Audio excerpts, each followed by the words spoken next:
The system blocked him. The message said, "Do-it-yourselfers are not permitted access." I just put my 2 weeks notice in. I've been a Ford transmission tech for 12 years now. This morning when I woke up, there were 6,000 bays in our dealerships with no technicians. So the modern car market is collapsing from the inside.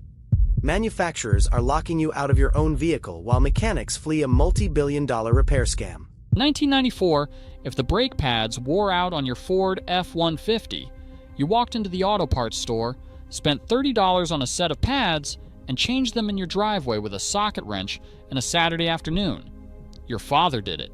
His father did it. It was the most basic repair in the history of the automobile. Now compare that to what happened last year. A man bought a brand new truck, took it to the track like the manufacturer told him to, wore out his brake pads, and went to his garage to swap them. His truck told him no. The electronic parking brake would not retract without a proprietary diagnostic computer that costs $6,000. The alternative required $2,000 in hardware, a $60 a week software subscription, and a business license. When he tried to register, the system blocked him. The message said, "Do-it-yourselfers are not permitted access." Think about that. You spent $65,000 on a pickup truck, and the manufacturer will not let you change your own brake pads. Dropping 65 grand on a truck only to get locked out of a basic brake job by a computer paywall is a massive bag fumble. You don't even own the vehicle you financed. You're just renting hardware from a greedy manufacturer. We expose every industry scam before it drains your wallet. It takes less than 1 second to hit subscribe. Do it now and never let them fumble your bag. This is why people don't want to be technicians anymore, and they're tired of this bullshit. You gotta do all this. You gotta take all this shit out. You gotta take all that shit out, just so you can change the one little bolt right there on the bottom. You gotta do all that just so you can change one bolt right there. This thing. That car. Forcing a mechanic to strip the entire front bumper just to reach a single bolt is absolute engineering insanity.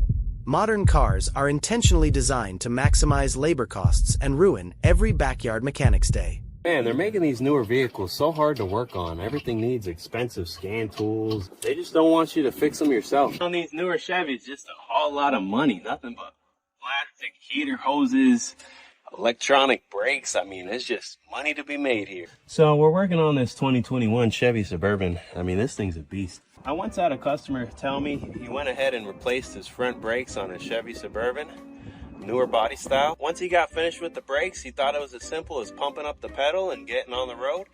Little did he know the dash was lit up like a Christmas tree. He had to take it into the dealership for them to clear it. It cost him $250. This is why it's important to have one of these scan tools.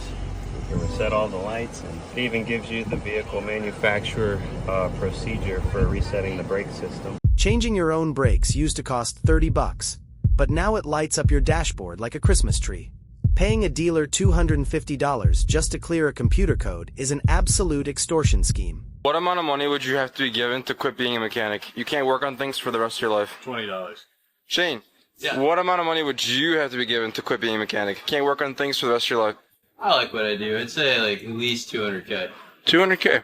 At least. Shut the f up. Dude, I love doing this shit. 200K. That's all I would. Man, if somebody had a gun to your head and said, you can't be a mechanic, how much money are you going to take? You're going to say 200K? How much money would somebody have to give you for you to quit being a mechanic and you can't work on anything for the rest of your life? Give me $20, I'll be out this so fast. You couldn't even catch me. Zach, how much money would you have to be given to quit being a mechanic? You can never work on stuff ever again. Enough to pay off my tool bills. That's about it. Probably like 30 grand and I'm done. When experienced mechanics are willing to abandon their lifelong trade for $20, you know the industry is capsizing. This is what happens when burnout and trash pay completely drain the passion out of skilled workers. The auto industry is betting you stay uninformed. Prove them wrong. Tapping subscribe takes 1 second, but it saves you from a lifetime of financial traps. Built to be scrapped and not repaired. We're not that far removed from having trucks like this that were so simple to repair. That headlight comes in, goes out. All these switches and this panel can all be replaced. This is all separated. On this door panel, everything is one piece. Everything is one piece. You break those switches, new door panel. You break that window switch, new door panel. You scuff this up, new door panel. You mess this up, new door panel. You did what I did. You break this, new door panel. So what I did is I first replaced my door panel with a used one. Then I thought I would salvage my good parts off my old door panel to see if I could save them. You can't. This speaker grill right here, I had to cut out. Look at how they fasten it in. That's all riveted into place.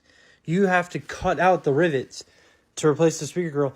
Problem is, though, you can't get to it without cutting up stuff. The door handle up here, I broke this little piece right here, right?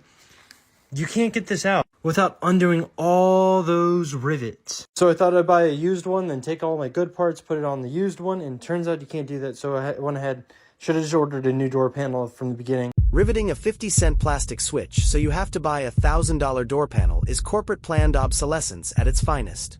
They engineered these modern vehicles so your wallet bleeds out on every single minor repair.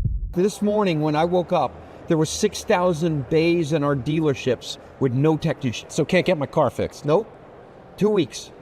Average wait is 2 weeks. Not because we don't have the parts, we don't have the mechanics. Factory workers, construction workers, farmers, all the people that move things, truck drivers, rail workers, and people fix things, plumbers, electricians, HVAC, all the people that basically work with their hands. Why is there a shortage of these workers? Well, it's a complicated problem, but there is, let's put it that way, literally 1 million openings right now. Technicians in dealerships working on cars. At Ford, we have 6,000, probably 400,000 repair technician shortages across the economy. First of all, the productivity has not caught up with the white collar. In fact, it's gone down over the last 20 years. Number two, the jobs aren't as glamorous as a white collar job from college. And I think the permitting and all the regulations has really stunted the growth of these kind of jobs. Ford has 6,000 empty repair bays while customers wait weeks for basic maintenance. Corporate greed priced out the workers, and now the entire automotive supply chain is grinding to a halt. So what's this whole thing that I'm hearing that Congress wants to pass a law where independent shops like myself and people at home can't fix their own vehicles if they want to? I mean, last I checked, this was America. Land of the free, home of the brave, land of the freely passed laws. And all because all the modules they're sticking in these vehicles and the scan tool companies are coming out with aftermarket scanners that can get into the immobilizer system, and you can take off with the vehicle and do so as you please. Let me tell you something, if somebody wants to steal a vehicle, they're going to. And if somebody wants to come up with their own software to do that, they're going to. There's always going to be bad actors. And I guess I'm wearing the appropriate shirt today. Don't be a and I'm sorry if there's any kids watching. Don't repeat that. But I think this law, or whatever they got put up, the bill, not law yet, it's a bill, needs to be just, see ya, gone, because that's gonna put a lot of shops out of business, including myself. Lobbying politicians to ban independent mechanics from fixing cars is a ruthless corporate monopoly move. They want to outlaw private repairs so every single driver is forced straight into dealership extortion. They want to keep these multi-billion-dollar scams hidden, but we're dragging them into the light. It takes less than a second to subscribe. Join us and protect your bag from the next industry disaster. I just put my 2 weeks notice in. I've been a Ford transmission tech for 12 years now. I've been a senior master tech since 2018. This industry has changed a lot in the last 10 years. If you're a dealership mechanic, you know exactly what I'm talking about. I will always have the utmost respect for my fellow mechanics in this industry, and I will definitely miss the fun we have here in the shop. I'm very thankful that my dealership is letting me work these last 2 weeks so I can get everything in order for what I'm getting ready to do. When senior master techs with 25 years of experience throw in the towel, the entire system is in critical condition. Good luck getting your car serviced when the only people left in the bay are underpaid rookies. You guys want to know why technicians are leaving? Because to do a heater core job like this, if the customer was paying, the tech would get paid 8.3 hours. But if Ford's paying the tech, they only get 4.9 hours. How does that make any sense? Billing customers for 8 hours of labor but paying the mechanic for 4 is pure corporate wage robbery. Dealerships are pocketing massive profit margins while forcing their own technicians to work for free. Now, if the technician takes it out in 3 hours, he still gets paid for the full 6.5. But if it takes him 8 hours to get this axle out, let's say it's rusted, it's crappy, whatever else, unfortunately, he's still only going to be paid the 6 hours. Now, typically, this is usually a great way for mechanics to make a lot of money. Back in the day, I remember doing like head gasket jobs, getting like 13, 14 hours and knocking it out in a little less than a day. And that was a great thing. And so you're making all this extra money. But now cars are becoming so insanely electrical. The diagnosis is what kills everything. So even like this car, I'm going to show you over here. This is a G-Wagon we're taking apart. And it literally has 7 computers back here. Control the navigation, the stereo system, the self-leveling system, all kinds of crazy stuff. But just imagine if you have a short and you have literally 3 pounds of spaghetti to double check and go through. How are you going to know which one's wrong, which one's bad? And most times they only pay you maybe a half hour or an hour for diag. That's not enough. 7 onboard computers and a maze of spaghetti wires just to navigate and play music is an electrical landmine. You paid luxury money for a rolling tech disaster that mechanics refuse to troubleshoot. You can't get young people to be mechanics because it's not a financially good decision to become a mechanic. It's not worth the effort that you're going to put into it. You got to think that the talent that you're competing for, these guys don't have to work on cars professionally. You can go home and work on cars in your spare time and be perfectly happy with it. Guys whose talent you're competing for, they have a lot of options. They don't have to work on cars. They can go be forklift mechanics or heavy equipment mechanics, or they can work on automation. They can do a lot of shit, man. They don't have to be auto mechanics. If you go work at a dealership, you got to think when you're starting out, you're making less money per hour. You don't have any experience, so you can't get the jobs done in book time. And on top of that, you're spending a load of money on tools on top of the student loan debt that you already have. So why am I going to go work in a dealership that's going to treat me like shit, not give me any training for probably a year or two? Like when I left the automotive world to go work on forklifts, the company I went to work for offered me more hourly than what I was making flat rate at the dealership, plus actual time and a half for anything I worked over 40 hours, plus 401k, plus insurance. It wasn't even a comparison. There's no way that I could say no to that offer. Taking on $20,000 in tool debt just to earn basic hourly wages is an absolute financial trap. Why bleed money for dealership bosses when industrial repair pays double with zero tool debt?